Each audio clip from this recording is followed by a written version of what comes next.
අඩෝඹ වෙලාවට ඇවිල්ලානේ. එහෙනම් ලෑස්තියෙන් දුවන්න. rock paper scissor යෝ බෝතලේ සුවර්ණේ පේනවනේ 10 එකේ වැදිලා තින්නේ. කතා බතා නැහැ. එතෙන්ට ඉස්සලාම දුවන එකාට බෝතලෙත් හම්බ වෙනවා. පේජ් ඇඩ්මින් කමක් දෙනවා. ආ එහෙමද? වෙඩිල්ල පත්තු කරලා ගන්නකො එහෙනම්. තුවපං. ඒ වුණාට මං නම් හිතුවා උඹ වෙඩිල්ලක් තියයි කියලා. ජීවිතේට හිතුවේ නෑ උඹ ගලක් විහික්කයි කියලා. TikTok එකේ 10k ගහපුවම දෙනවා කිව්ව තුවක්කු දුන්නේ නැහැ බං. ඒකයි ගලක් කරන් ආවේ. අඩෝ උඹලා ගමත් කැතයි උඹ වැඩත් කැතයි බං. අඩෝ ඉස්සරහපත වලබ්බන්. උඹේ අච්චිට හුලං ගන්න මොකද බල්ලු කරන්නේ? නෑ ඉතින් කොහම හරි දිනන්නත් එපයි. ඒකයි පොඩ්ඩ. අම්මට හුඩු ඩයිරි. අයියෝ ඩම්බල් එක.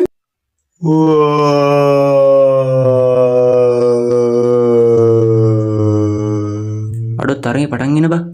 ඒකනේ. සිරිපාලයත් මාළු කරත්තර යන වෙලා බලහංකෝ. නංගී රෙද්ද පස්සේ යනවා දෙන්නා. යසයි ඔබ ගෑනුගේ රිදිත් උස්සනවද බං? ඒ මගේ ක්‍රෂ් එක බා. මල්ල කෙලියයි. අන්න 10k page admin තරගේ පටන් අරන්.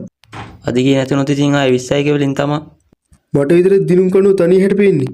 මට ඇස් දෙකටම පේනවා බා.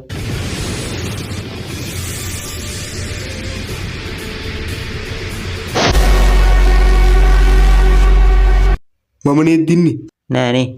අයියෝ. අලිය උඹ සුබිරි. හැබැයි 20යි වලින් මට try එකක් දීපන්. මෙන්න මං ගානේ මල් පොකුර. මල් පොකුරු නම් හරියන්නේ නෑ මල්ලි. කෝ දැන් දෙනකෝ බෝදා.